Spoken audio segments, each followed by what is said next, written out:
Hi,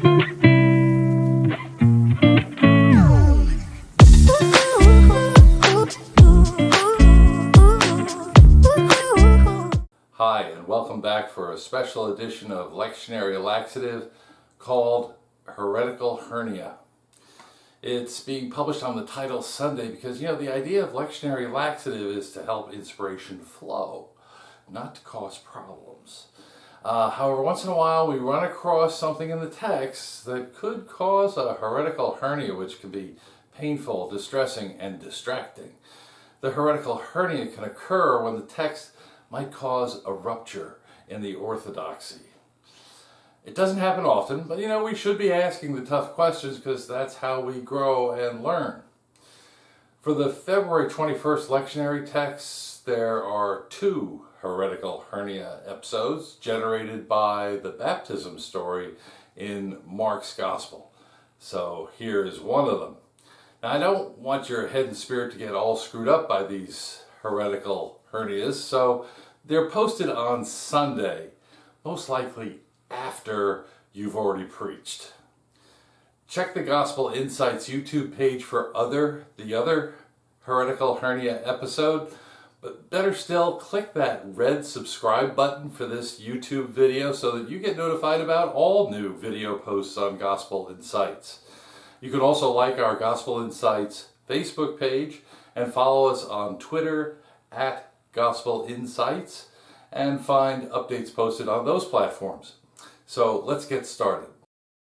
We breeze over this one rather blithely. So do Gospel editors for Mark and Luke.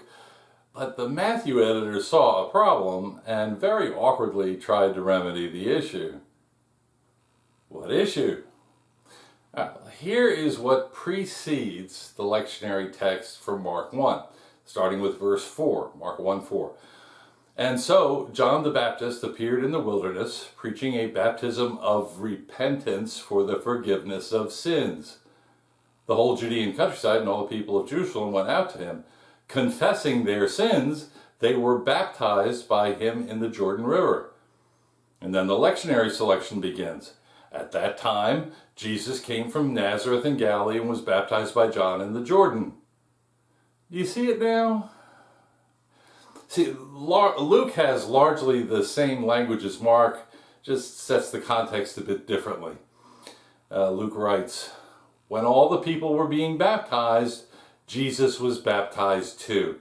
So Luke makes sure the reader knows that Jesus was just one among the people, the normal, everyday, smelly, dirty people. Not a big difference, just a Luke-type touch. But look what happens in Matthew. Then Jesus came from Galilee to the Jordan to be baptized by John.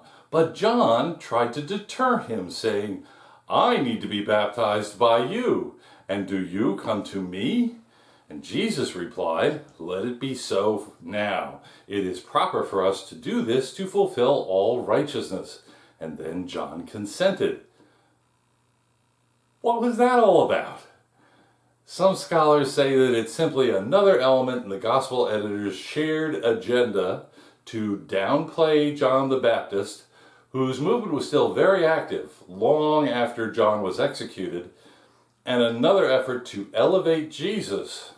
And that is largely accurate, but the other angle is the rather obvious one, at least once it's pointed out.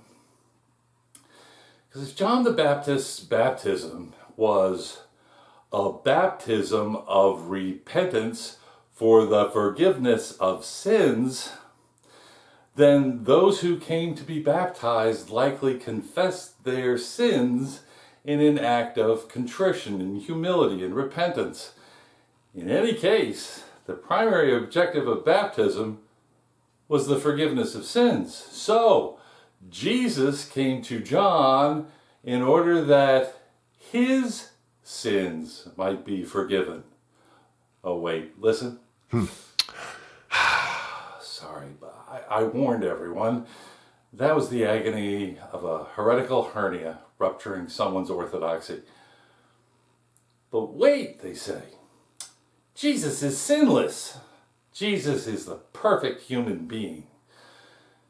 Orthodoxy tells us that Jesus was fully human and fully divine, which is fine, okay, but there is a problem with that. Here's one here. How can you be fully human and sinless? I mean, that isn't fully human, right? I mean, humans are to sin like cookies and donuts are to my waistline. There is an intrinsic, definitive connection. You can't have one without the other.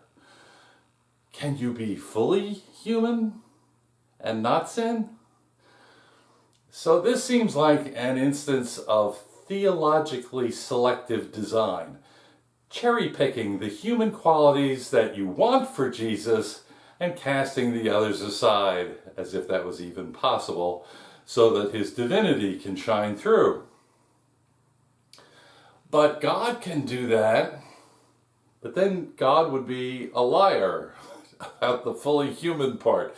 And I don't think we want to say that about God, do we? That could take us into a whole new heresy territory.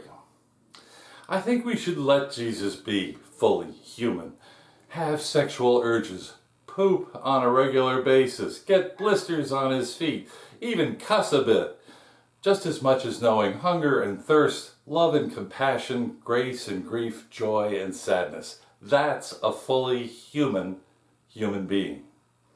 Now, it messes with certain theological doctrines, but, those doctrines don't always relate much to Jesus, to his mission, or to his kingdom teaching. So maybe we should just let this go and let Jesus be human.